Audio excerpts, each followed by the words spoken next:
Você sabe quais são os 3 tipos de endividamento que temos? Endividado passivo. Endividado passivo é aquela pessoa que contraiu algum endividamento, mas que não é o comum, não é o habitual na vida dela. E tem a ver com algum imprevisto que aconteceu. Bem, já é interessante a gente pensar quais são os imprevistos, porque tem gente que acredita que qualquer coisa é imprevisto. E se a gente tem um planejamento, se nós nos organizamos nas finanças, os imprevistos basicamente não existem. Eu não sou tão radical assim e acredito que sim, a gente pode deixar alguns imprevistos aí nas nossas vidas para que a gente também não se cobre demais acreditando que não sabemos fazer planejamento nenhum. Então vamos lá, o que pode ser imprevisto? Primeiro, desemprego, problema de saúde, problemas com algum acidente, separação ou alguma morte na família. Fora isso, sim, podemos considerar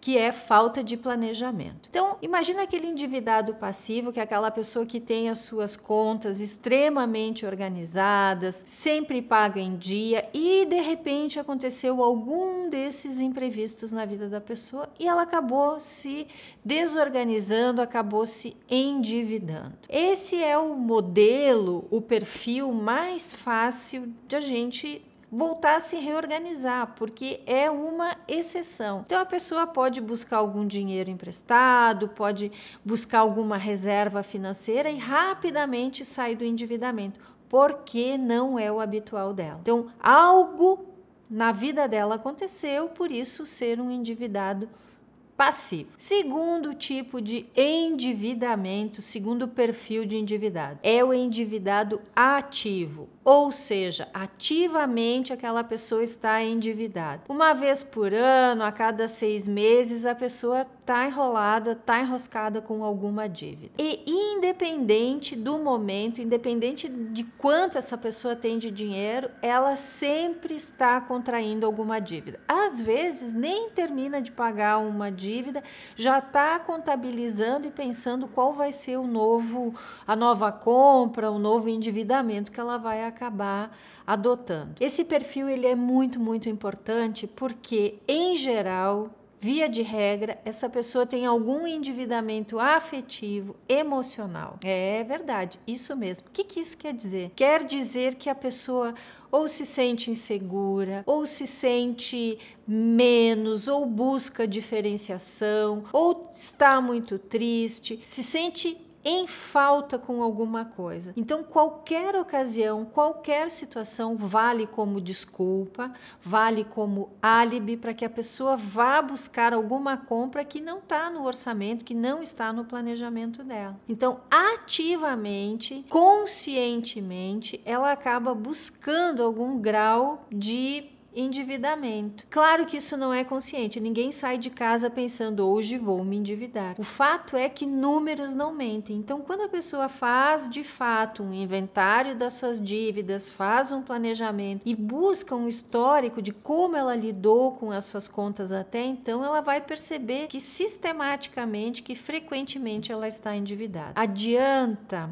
muitas vezes buscar recurso financeiro para sanar as dívidas desse perfil? Não vai adiantar se a pessoa não fizer em paralelo, junto disso, algum tratamento, alguma análise relacionada com a sua questão emocional que a leva para o endividamento. Então é um perfil muito sério e precisa buscar a sua questão emocional, o que psicologicamente, emocionalmente está ali impactando e levando a pessoa para esta autossabotagem, para essa forma de se ralar financeiramente. A gente pode pensar até como uma espécie de um masoquismo financeiro, porque a pessoa vai fazer ações que lá no final da história a consequência vai ser ela estar em um novo endividamento. Mais do que isso, esse perfil também traz para a pessoa, leva a pessoa para um próximo passo, infelizmente, que é o sobreendividamento. O que é esse terceiro perfil, esse sobreendividamento? É quando a pessoa já está inadimplente, já está no Serasa, já tem empréstimos, já tem dívidas com familiares, as suas contas estão atrasadas, o seu nome está negativado. E qual foi o processo que fez a pessoa entrar nesse perfil de sobreendividamento? Ela foi adotando uma decisão, uma forma, foi decidindo buscar um empréstimo para pagar outro. Então, aquela pessoa que renegocia vários empréstimos, e vale a gente lembrar que a cada renegociação existem juros que já estão sobrepostos a outros juros compostos, então muitas vezes vira uma bola de neve e a pessoa acredita que não tem mais saída. Tem saída sim, porém é uma saída muitas vezes difícil e que a pessoa vai ter que ter uma vida mais restrita por algum tempo. Já vi inúmeros casos de pessoas que conseguiram sair dessa situação, já acompanhei, já mentorei esses casos, mas requer um trabalho, uma dedicação muito grande por parte da pessoa. Qual é a receita nesse momento? O que devemos fazer? Cuidar muito da questão emocional, porque muitas vezes a pessoa se sente impotente, se sente desesperançosa, porque o seu nome está negativado, a pessoa não consegue comprar nada, não tem mais autonomia e não vê muita saída. Existe sim saída, mas, reforço, é uma saída muitas vezes um pouco mais difícil. Por isso que a grande sacada, a grande forma de resolver isto é evitar entrar nesse campo, é evitar entrar no sobreendividamento, que equivale, se uma empresa entra em concordato ou se uma empresa vai à falência, a pessoa física também. A gente chama de insolvência, então a pessoa está insolvente, ela não está dando conta mais de conseguir aí cumprir com as suas obrigações. Evitar o sobreendividamento, tratar o endividado ativo e buscar aí uma forma mais equilibrada de fazer a gestão com as suas dívidas. Esse é o nosso propósito. Quero também falar para você uma analogia como se a gente estivesse caindo num poço, até para entender um pouco melhor essa questão do nível de endividamento. Me acompanha aqui. Vamos imaginar que estamos caindo num poço. Então, qual é o primeiro momento? É o momento em que estamos afundando. Esse é o momento em que a pessoa, então, já está utilizando o cheque especial, está parcelando o cartão de crédito, já tem dívida com familiares e já não sofre mais muito com essas dívidas. Isso significa que o endividamento, as dívidas, elas estão se tornando quase que um hábito na vida da pessoa. Já é normal, já normalizou. Quando a pessoa para de se angustiar, o problema fica ainda mais sério. Não que sentir angústia seja bom, mas a angústia é um sinal de que aquilo está me incomodando. Quando a pessoa se acomodou diante de uma forma de se endividar, o problema fica mais sério. Concorda? A gente vai mudar algo que está nos incomodando. Então, o afundando é esse momento muito sério, e que ali seria o ponto de parada, ali seria o momento em que a pessoa deveria parar e, de fato, começar a resolver sua questão financeira. Bem, qual é o segundo estágio? O segundo estágio já é no fundo. Imagina uma pessoa no fundo do poço. Qual é o agravante? Além de ela já ter todos aqueles sinais, né,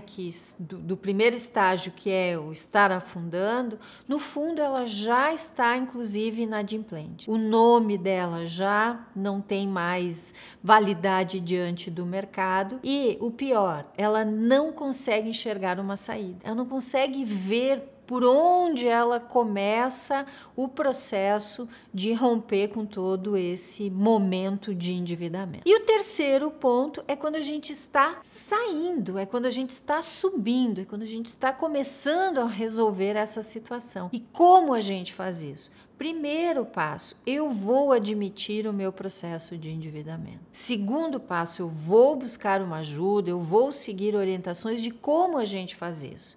Como?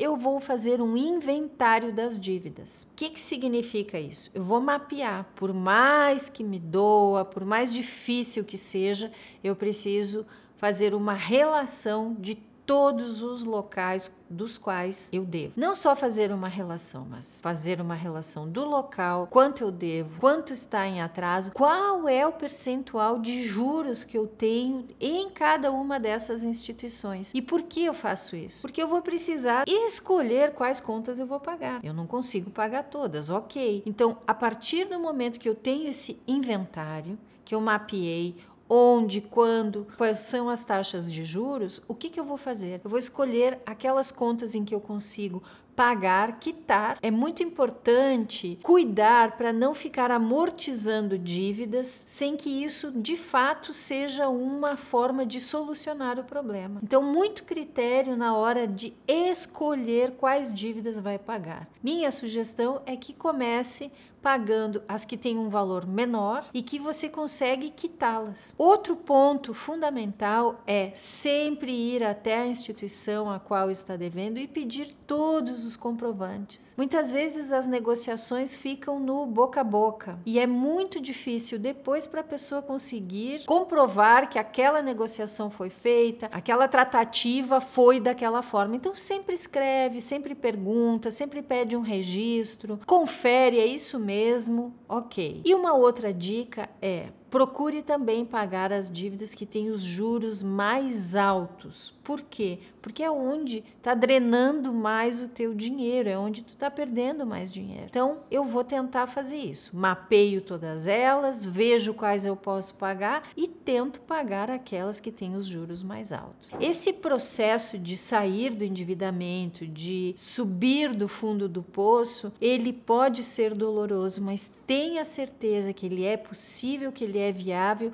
e que principalmente ele vai te trazer uma liberdade de escolha, uma sensação de retomada da tua vida e de empoderamento diante das tuas escolhas. Por isso que é fundamental identificar o teu perfil e depois fazer toda essa gestão. E a partir daí, sim, retomar a vida, fazendo um planejamento, separando os gastos, enfim, os desejos, os sonhos e as necessidades de acordo com a tua vida financeira. Então, espero que tenha te ajudado.